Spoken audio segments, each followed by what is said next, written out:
Hello, welcome to Mississippi Insight Meditation.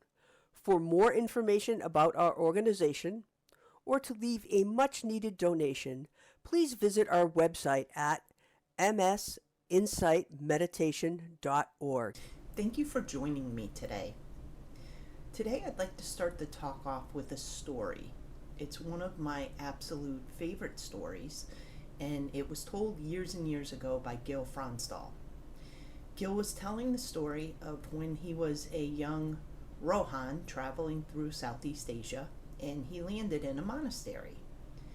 And the monks would go out in the mornings for alms rounds. And what that was, if you're not familiar with Buddhist tradition, is the monks would go out into the village and collect food from the people. All the villagers would donate a little bit of food and put them in the alms bowl. The monks would then go back to the monastery to eat.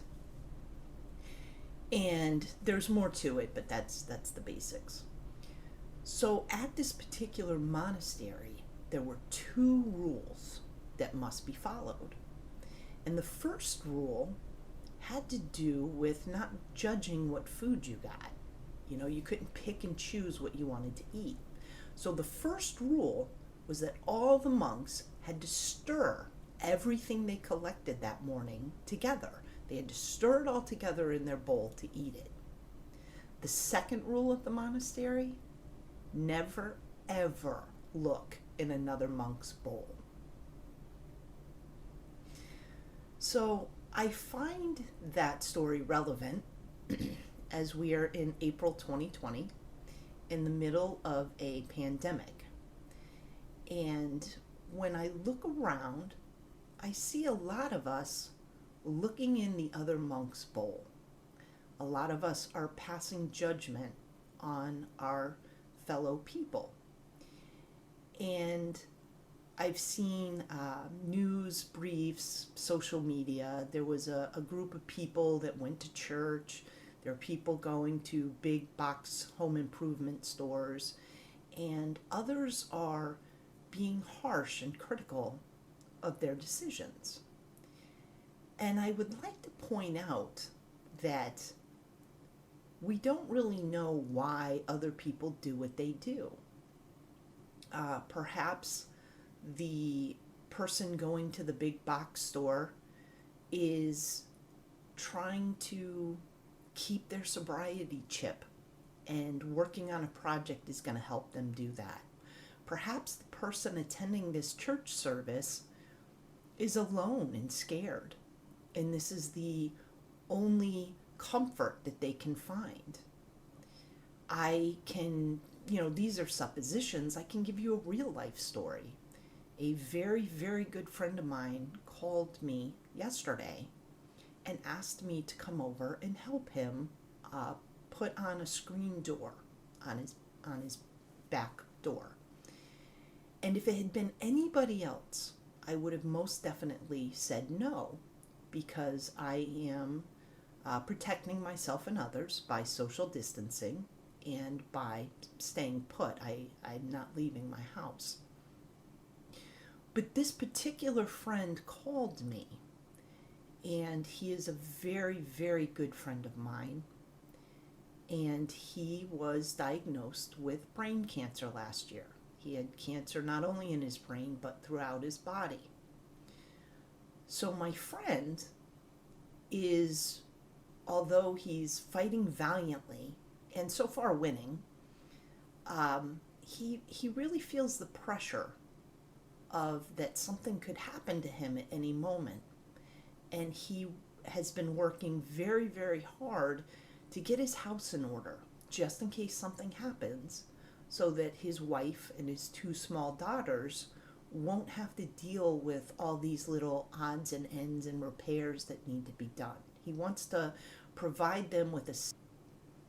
So I try to keep reminding myself that judging others is not a skillful quality. It's not a wholesome quality. And it's something that I should try to prevent myself from doing if and when I can.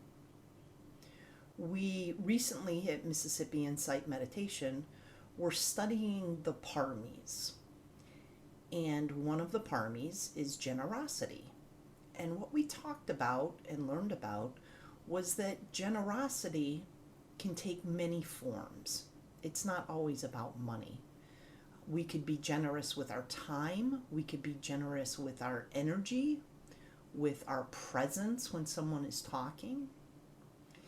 And I invite you to explore that generosity can be given by being tolerant and accepting.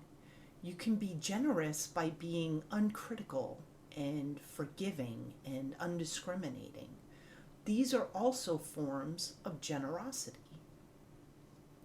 And as a reminder, generosity does cultivate the Brahma Viharas, which are loving kindness, compassion, joy, and equanimity. And these are worthwhile pursuits. So, it doesn't mean that we don't protect ourselves from people that are being unsafe. We definitely protect yourself from someone that might be being unsafe, but we don't have to view them from a judgmental lens. We can view them from the perspective of understanding and with compassion and with loving kindness. I'll end the talk with a sutta. This sutta was translated by Thanissaro Bhikkhu, and it goes like this. To pass judgment hurriedly doesn't mean you're a judge.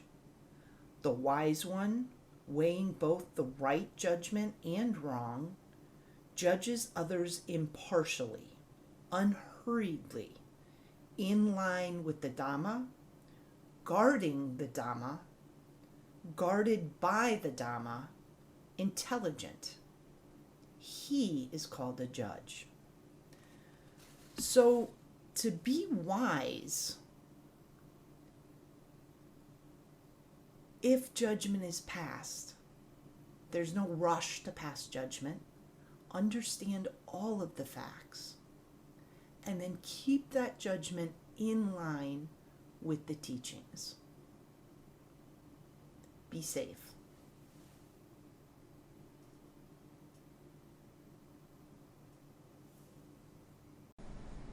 Thank you for listening to this video provided by Mississippi Insight Meditation. For more content like this, please subscribe to our YouTube channel, like us on Facebook, or visit our website at msinsightmeditation.org. All talks are given freely. If you would like to leave a donation, please visit our website. Again, that's msinsightmeditation.org. Thank you for listening.